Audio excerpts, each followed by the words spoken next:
बिस्मिल्लाहिर्रहमानिर्रहीम अस्सलाम वालेकुम नाज़रीन, आप सबका क्या हाल है। मैं उम्मीद करता हूँ कि आप सब खैरियत से होंगे। आज हम बात करेंगे बाहिम्मत बुज़ुर्ग प्रोग्राम के हवाले से।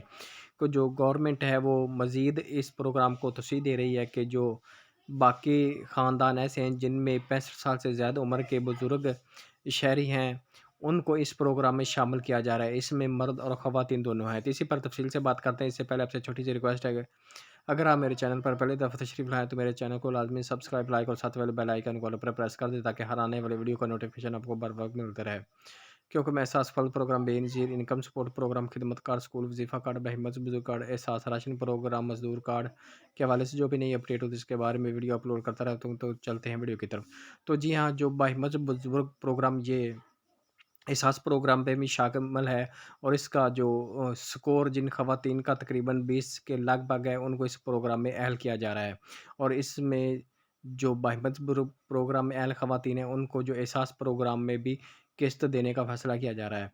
तो इस हवाले से वो ख़वातीन और बुज़ुर्ग शहरी जो 65 साल से ज़्यादा उम्र के हैं, वो अपनी रजिस्ट्रेशन करवा सकते हैं। कि रजिस्ट्रेशन का जो तरीक़ेकार है, वो आप कनेक्ट बाय एचबीएल के एजेंट के पास जाएँ। वहाँ से आपने जो एक अकाउंट होता है बीओपी अकाउंट ओपन, जो सोशल प्रोटेक्शन के जितने भी प्रोग्राम हैं उसमें उस अकाउंट ओपन किए जाते हैं। जिनका अकाउंट ओपन हो जाता है, वेरिफाइड हो जाता है, तो उनको पेमेंट आ जाती है। तो इस दफ़ा जो पेमेंट थी वो तकरीबन लेट आई थी, इसलिए उनको 12,000 रुपए दिए गए थे। जो वैसे पेमेंट आती है वो 6,000 रुपए सामयिक की बुनियाद पर आती है, क्योंकि 2,000 रुपए पर मंथ है।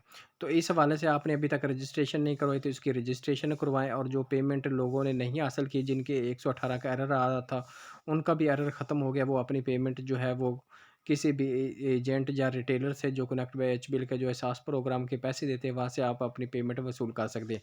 अगर आपके पास अपना एटीएम कार्ड है, वो वर्किंग में है, तो वो भी आप इस्तेमाल में ला कर एटीएम में डालकर अपने पेमेंट वसूल कर सकते हैं। अगर आपका एटीएम आप यूज़ नहीं कर सके तो आप थंब लगा के बायोमेट्रिक अपनी जो पेमेंट है वो वसूल कर सकेंगे।